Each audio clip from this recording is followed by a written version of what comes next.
Jesus, saturate me in your presence. I need more of your We anointing. need more of you. I've got to have more of your anointing In my life. In my life, saturate me, oh Lord, today. Come on, let's make it our prayer tonight. Saturate me with your anointing.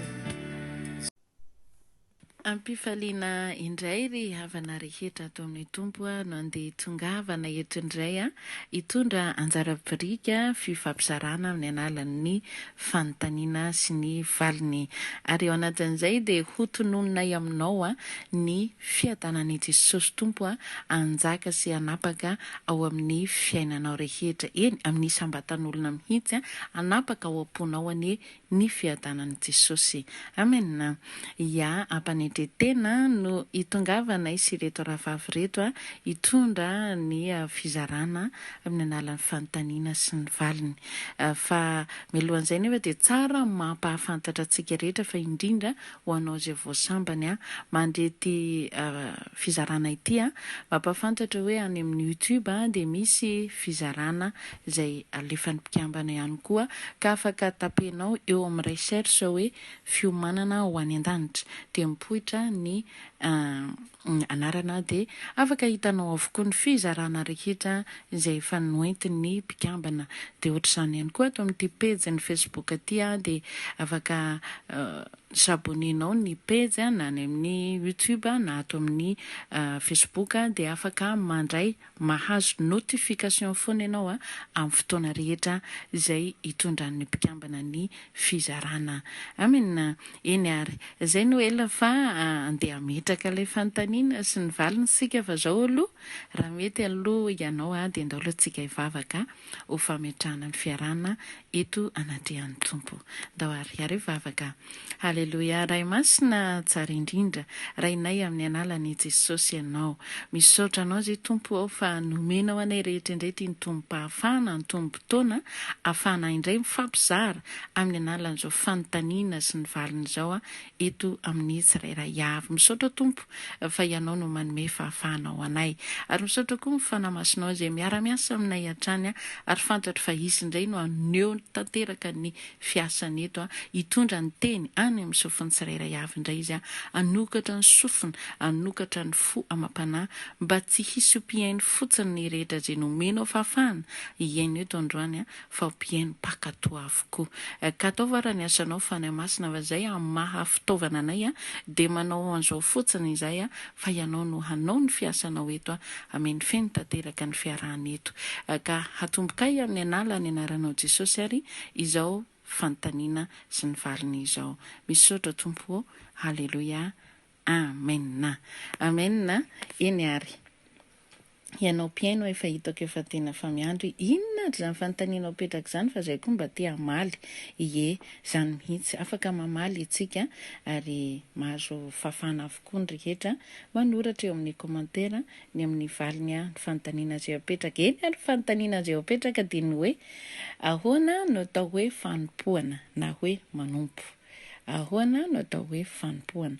Ka ndao mentsika ny rahavavy ara ny valin'izay fanontaniana izay dia ho anao ihany koa izay efa te hamaly afaka manoratra eto ambany. Ndao ary horaitsika ny rahavavitsika.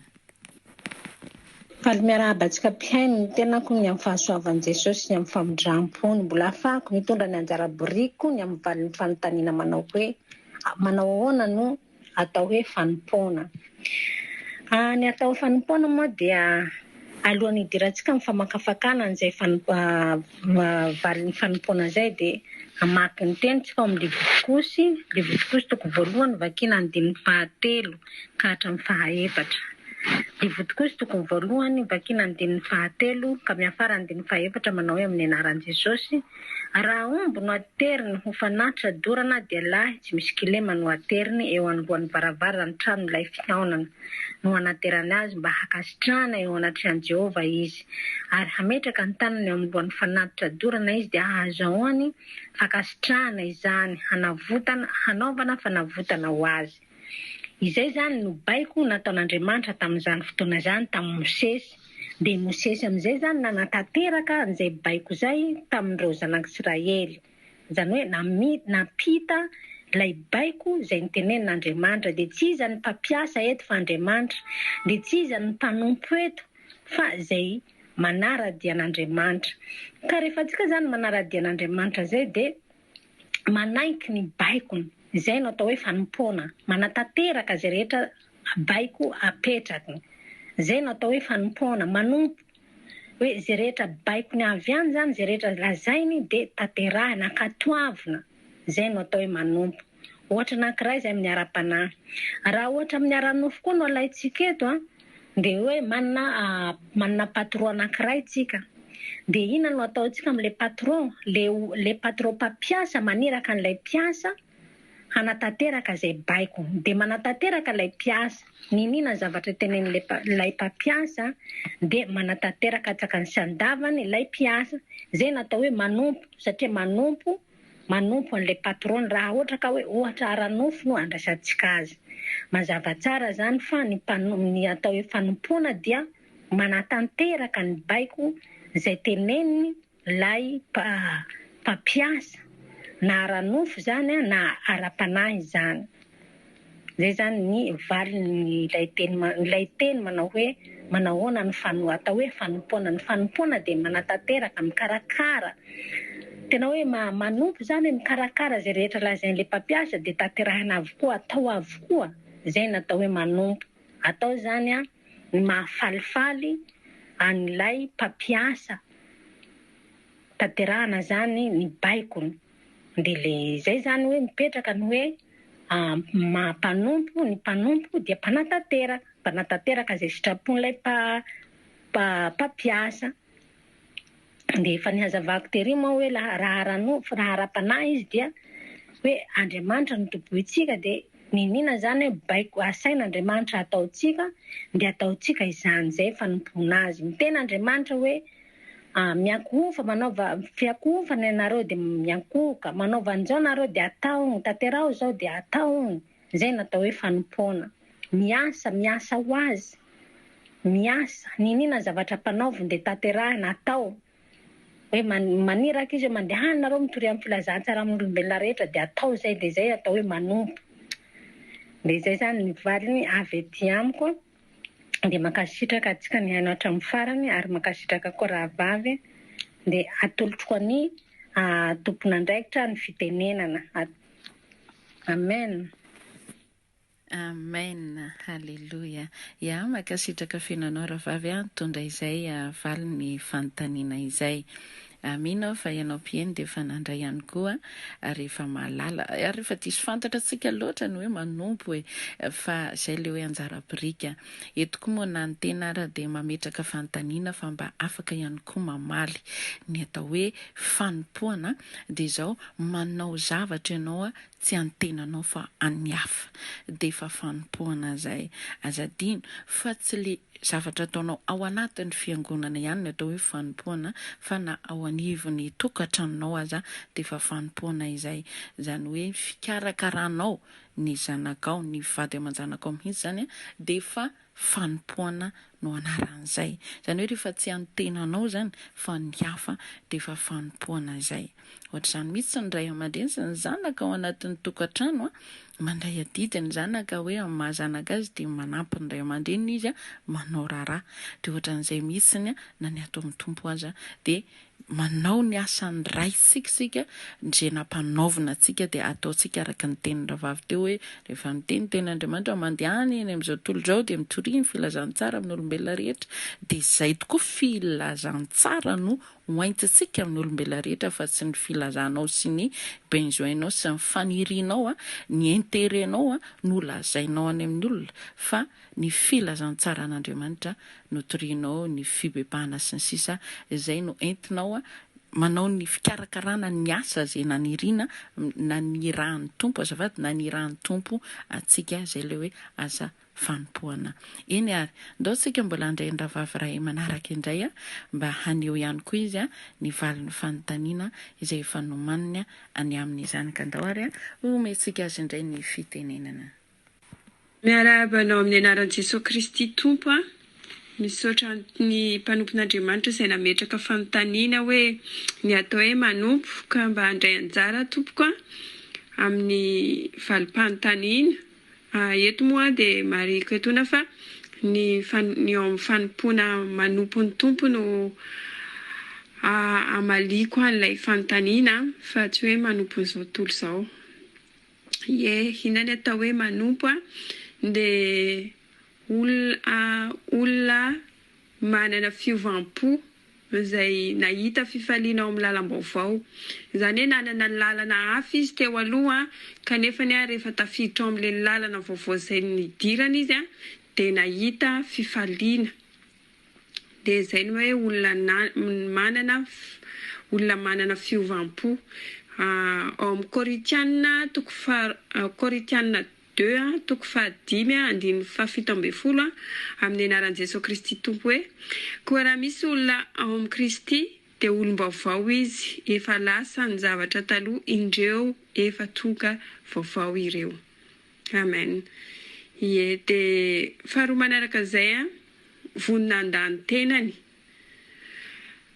Olona manaika ny handany tenany, hanana fanatretena, hanana finiavana anaty, manana hetapo hoe tsy mibaiko ny tenany izy fa laviny maizy azy ny tenany. Ao amin'ny Luka toko 7:17 sy ny Matthieu toko 9:4 mitovy hevitra avokoa. Amin'ny anaran'i Jesosy Kristy Tompo, hoy Jesosy tamin'izy rehetra: raha misy ta hanaraka ahy, aoka izy handany tenany dia hitondra ny azy fijaliana isan'andro ka hanaraka ahy. Amen. Dia ny fahatelo farany olona manaiky ho tarihan'ny fanahy masina.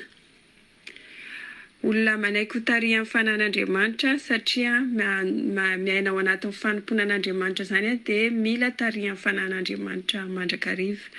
Ao amin'ny Romanina toko 5:14 amin'ny anaran'i Jesosy Kristy Tompo hoe fa izay tarihin'ny fanan'Andriamanitra no zanak'Andriamanitra. Amen. Dia voninahitra ho an'Andriamanitra rery ihany izay no valin'ilay fanontaniana hoe ahoana ny atao hoe manompo dia raina hatrany ny tompo ampitaiko amin'ny tompon'andraikitra tsara ny fitenenana. Mankasitraka tompoko. Haleloia. Makasitraka koa anao rahavavy nitondra izay anjara birika valo ny fanontaniana izay nentinao teo izay. Dia mino fa efa makasitraka ihany koa reto mpigneno mahino antsika mandre an'izany valo ny fanontaniana izany. Marina loatra dia marina fa mandany tena tsika rehefa manao ny asany hafa, asa fanompoana. Ihany hoe lavinao mihitsy ny maizy anao, lavinao ny tenanao. Izay le valiko tao ampovoany tao aloha teo hoe rehefa tsy antenanao ny asa ataonao dia efa fanompoana zay. Rehefa ataonao ny hafa fandavan-tena zany ny ao anatin'izay dia fanompoana zay. Ny fikarakaranao ny vadinao, fikarakaranao ny akonanao, fikarakaranao ny mpiara-manompo aminao, zany rehetrarehetra zany dia efa asa fanompoana. Ny voalazan-dravavy moa dia ny hoe raha misy tia aho izy dia ny asa ataoko no ataony koa. Zay koa dia tafiditra anatin'izay ny asa nataon'ny tompo ihany no ataontsika. Asa fanompoana nataon'ny tompo rehefa Jesosy Kristy rehefa tonga teto izy dia izay asa nampanaovany ray anazy no nataony. Fa tsy nanao izay fifalipony izy na hoe mba nitsangatsangana izy tonga tetỳ tany fa izay nanirana azy no nataony. Dia izay koa ny antom-pisiko sy ny antom-pisinao eto amin'ity tany ity ho antsika izay famahalala ny antom-pisisika dia ny asa izay nanirana antsika no ataontsika fa tsy ny izay tiatsika na hoe mandany fotoana amin'ny zava-poana itsika fandao. Ny asa fanompoana nanirany tompo antsika no andeha ho ataontsika. Amen. Ndao ary horaisika ndray koa ny rahavavy manaraka satria moa dia samy manana ny avaliny avokoa ny rehetra. Eny fa na ianao mihaino aza dia efa manan-kavaly koa ka horaisika indray ny rahavavy izay efa vonombonina indray izy hitondra ny avaliny fanontaniana avy any amin'ny ndao ary. Fiadanan'ny tompo amintsika tsiraray avy ato dia misaotra ny tompo indray mbola mena zao rasy fotoana izao indray tonga eto indray amaly an'ity fanontaniana izay napetran'ny tompona andraikitra ity hoe ahoana zany atao hoe mpanompo izany. Ny atao hoe mpanompo zany dia hoe ianao zao raha hanompo zavatra anankiray aloha aloha ataoko ohatra kely hoe zavatra anankiray no topoinao, tsy haiko hoe inona no topoinao dia tadidio fa ianao tsy hihoatra n'iny zavatra topoinao iny mihitsy. Ohatra zao ny mpiasa rehetra dia mpanompo reny, ka ireny mpiasa reny tsy hihoatra noho ny patron mihitsy fa dia mijanona ho mpiasa ihany izy. Tahak'izay ihany koa ny hoe mpanompo indrindra fa ato amin'ny tontolo ara-panahy. Itsika dia mpanompo, iza moa no topoinao? Manompo an'Andriamanitra. Be da be ny zavatra mety ho tokony ho topoina fa ny fantatro dia Andriamanitra no topoiko. No topoinao izay maheno anazy ao, ny aloha dia Andriamanitra no topoiko, ary izay noho izaho manompo an'Andriamanitra dia mitoetra amin'izaho mpanompo, fa satria izaho tsy hipetraka ho topoina mihitsy fa mpanompo, satria lehibe noho aho ny topoiko.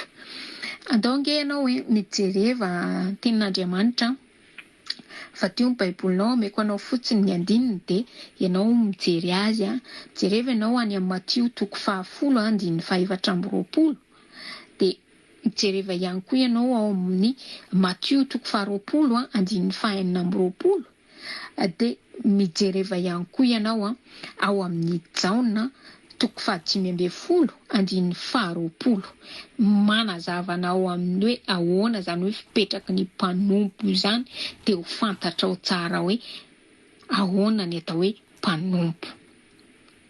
Ny mpanompo dia tsy ho lehibe noho ny tompony. Zany hoe ianao zany raha ianao no atao hoe mpanompo dia manompo ambany ilay tomponao. Ohatra zany ianao mpanompon'Andriamanitra ianao, mpitondra fiangonana ianao, taditio fa ianao dia manompo an'ireo kristianina entinao ireo, manompo an'ireo kristianina entinao ireo ianao, dia ireo kristianina ireo ihany koa miara manompo anao amin'ilay Andriamanitra topoina, satria ireny mpanompon'Andriamanitra ireny tsy ho lehibe noho ny topoiny, tsy ho lehibe noho Andriamanitra fa mpanompo izy rehetra. Zany akory tsy midika hoe tsy azo atao no manaja, ny fanajana dia atao, satria ny ten'Andriamanitra koa dia milaza an'izay hoe manaja ny mpanomponareo. Fanajana apetraka foana fa ny tena topoina dia ilay Andriamanitra topoiny tsiraray avy. Ka ninona zany mety zavatra ataon'ny olona amin'ireny mpanompon'Andriamanitra ireny fa ny enjehana dia tadidio fa manenjika an'Andriamanitra ihany koa. Izay dia voafaritra ao amin'ny Jaona 5:20 raha mamaky ny baibolinao ianao tena hoe entaniko ianao amaky an'ireo andinin-tsoratra anankitelo ireo dia fantatrao misy fanoharana ihany koa ao anatin'ireo dia fantatrao tsara hoe ahoana zany hoe mpanompo izany. Izay raha mivaly teny avy aty amiko dia omeko any tompon'andraikitra indray ny fitenenana. Amen. Dia samy tahiny Jesosy daholo. Amen. Tahiny Jesosy ihany koa ianao rahavavy makasitraka feno ny amin'ny anjara valiny fanontaniana izay nentinao dia minao fa nakasitraka koa ireto mpiainontsika. Arak'izany dia endrika fanompoana sy ny tompo sy ny topoina zany nentin'ny rahavavy teo nanazavany azy teo mazava loatra. Somary verina kely foana amin'ilay hoe akonana satria izay manko zany aloha zao no tena marimarina kokoa am'le andavanandrotsika dia io akonana io indrindraindrindra ho an'izay efa manana izay ankonana izay dia ao aloha ny endrika fanompoana voalohany ataony satria io le nomen'Andriamanitra azy dia ao izy no manatanteraka an'izay ny fanompoana izay ataontsika anivony ho tokantrano io dia fanompoana izay tsy tadavanao valiny zany hoe raha mikarakara ny zanako ianao dia tsy mitady karama hoe raisiko aminareo ry akonako ny karamako amin'ny farany volana fa ataoko tsara ny fanompoko anareo tsisy valiny raisinao eo izay zany tena fanompoana tsara indrindra dia ny tsy fiandrasanao valiny amin'ny olona izay nikarakarainao izany mihitsy ny zavatra ataontsika ato amin'ny tompo zany hoe fanompoana ataontsika ato amin'ny tompo dia tsy miandry valiny ianao any amin'ny tompo fa manao ianao noho ny amin'ny fitiavana azy ianao raha toa no vidina ianao an'izay avy eo ianao mbola manao an'izany ampitiavana dia tsy mitady valiny hoe tompo efa nanao asa maro tamin'ny anaranao efa nanao zao avy ka dia omeo any anjarako tsy mitaky valiny ianao fa anjarany no manome an'izay ianao ary raha tsy azonao ity tany ara zany dia fa miandry any an-danitra ny anjaranao fa ny tiana ambara ao anatin'izay dia fataro ny fanompoana ataonao fa sao manomponompo foana ianao na manompo an'izay ntilisy ianao fa tokony atao amin'ny tompo ny fanompoana izay tokony ho ataontsika toy izy ianao inavy ara ny fanompoana ho atao manompo ianao amin'izay olona nomeny tompo anao fikarakaranandreo le atao fanompoana ohatra zao ny teny andravavy teo nivon'ny fiangonana ny mpanompon'Andriamanitra izay voatendriny amin'izany dia ny fiambenanandreo sy ny fisanana ny fikarakarana ny fanandreo no ataony ny amin'ny tokantrano ihany koa miverina foana le tokantrano satria izay ny tena zavatra andavanandro iainana zay dia ina ihany koa ny mpiarabelona amintsika ny mpiray firenena amintsika ny mpiara-vodirindrina amintsika ireny le fanaovantsika asa soa reny ho an'ny madinika ao andreo sahirana asa fanompoana avokoa reny tsy le mitondra megafona sy mitory teny amin'ny kalamanjana vao hoe mitory manao ny asan'ny tompo fa ireo rehetrarehetra ireo dia efa fanompoana avokoa na ny fijerevantsika ireo sahirana ireo izay tsy manakoana na manakitafy ireo izay tokony mila fifanampiana dia ny fikarakaranao an'izay no atao hoe fanompoana izay tsy ilainao valy mazava ho azy fa raha any amin'ny sahirana ianao no manao zavatra ianao ve dia mieritreritra fa hovaliana iny amin'ny fotoanany na andraisanao tsisy iny nazonao tsony any aminy fa dia nomenao iny dia fa zay zany dia noho izany ataonao ho an'ny tompo iny zavatra iny izay tsy ilainao valiny amin'ireny olona sahirana ireny fa any amin'ny tompo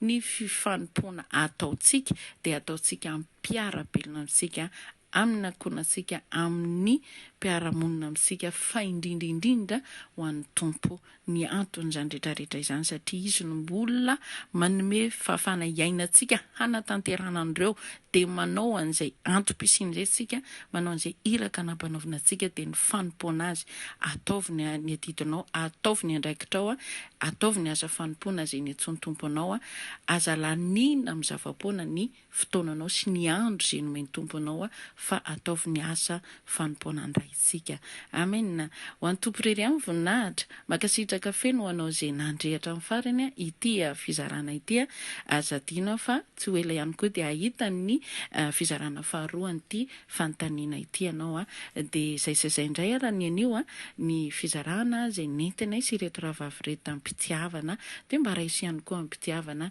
izao anjara-pirika izay noentinay teto izao dia mirarisoa antsika rehetra mandehana amin'ny fiadanan'ny tompo amen